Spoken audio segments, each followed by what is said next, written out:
ان پہ اللہ کی لعنت برس رہی ہے۔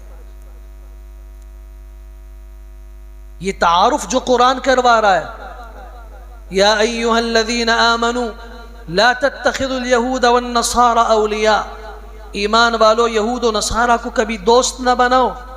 اللہ کیوں نہ بنائے؟ آج تو دنیا گلوبل ولیج بن گئی ہے، آج تو دنیا میں باتیں انسانیت کی ہو رہی ہیں، اور آج ہمیں کہا جا رہا ہے کہ مذہب بعد میں ہے، انسانیت پہلے ہے۔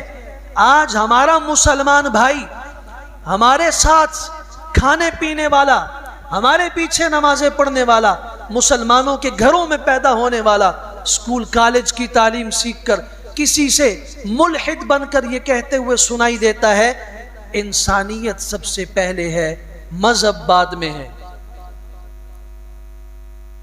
یہ درس وہاں سے لیا۔ الہ العالمین آج تو سارے اس طرح کی بات کر رہے ہیں۔ قرآن کہتا ہے لا تتخذوا اليہود والنصارى اولیاء، یہود و نصارہ کو دوست نہ بناؤ، بعضهم اولیاء بعض، وہ آپس میں ایک دوسرے کے دوست ہیں، تمہارے دوست نہیں ہو سکتے۔ اور پھر خلاق عالم کا فتویٰ سنو، یہ کسی عالم کا نہیں، مفتی کا نہیں، رب کائنات کا فتویٰ ہے وَمَن يَتَوَلَّهُم مِّنكُمْ فَإِنَّهُ مِنْهُمْ، تم میں سے جس نے انہیں دوست بنایا وہ انہی میں سے ہے۔ انسانیت کا درس آج امریکہ سکھا رہا ہے، انسانیت کے حقوق کی تنظیمیں سب سے زیادہ امریکہ میں، یورپ میں، ان غیر مسلم ملکوں میں ہیں۔ انہوں نے مسلمانوں کا تصور دنیا کے سامنے یہ پیش کیا، یہ بھیانک بھیڑیے ہیں، یہ دہشت گرد ہیں، یہ کھا جائیں گے، یہ اپنے سوا کسی کو جینے نہیں دیتے۔ یہ باتیں کی گئیں، اور انسانیت کا درس انہوں نے کہا کہ انسانیت کی بات کرو۔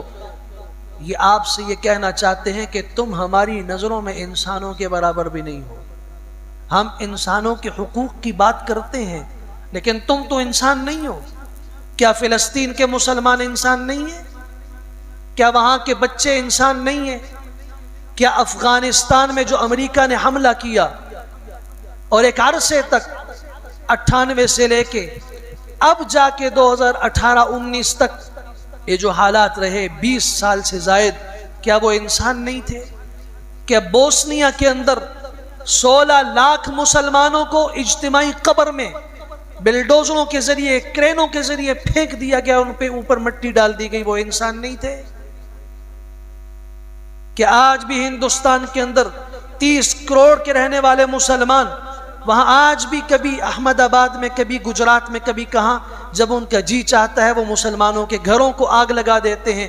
وہ مسلمانوں کو بڑی عید کے موقع پر یہی مسئلہ اٹھتا ہے کہ جی فلاں مسلمان، اس کے ہاتھ پاؤں کاٹ دیے، اس کے گھر کو جلا دیا، کیوں؟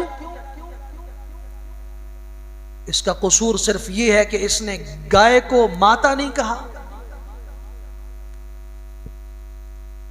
کیا ایسی تصاویر ہمارے سامنے ویڈیوز نہیں آئیں کہ مسلمانوں کو پکڑا گیا، عالم دین کو داڑھی سمیت پکڑ کے کہا کہو گاؤ ماتا ہے، گائے ہماری ماں ہے؟ اس نے کہا نہیں۔ انہوں نے کہا جب گائے کو تم ماں کہتے ہو تو پھر بیل کو باپ بھی کہو نا۔ کہا ایسا نہیں ہے، ہمارے دھرم میں یہ بات ہے، عقل کے خلاف۔ کیا مسلمانوں کا وہاں کوئی خون نہیں تھا؟ ان کا کوئی پوچھنے والا نہیں تھا؟ بات یہ ہے کہ آج امیر المومنین عمر بن خطاب جیسا خلیفہ نہیں ہے۔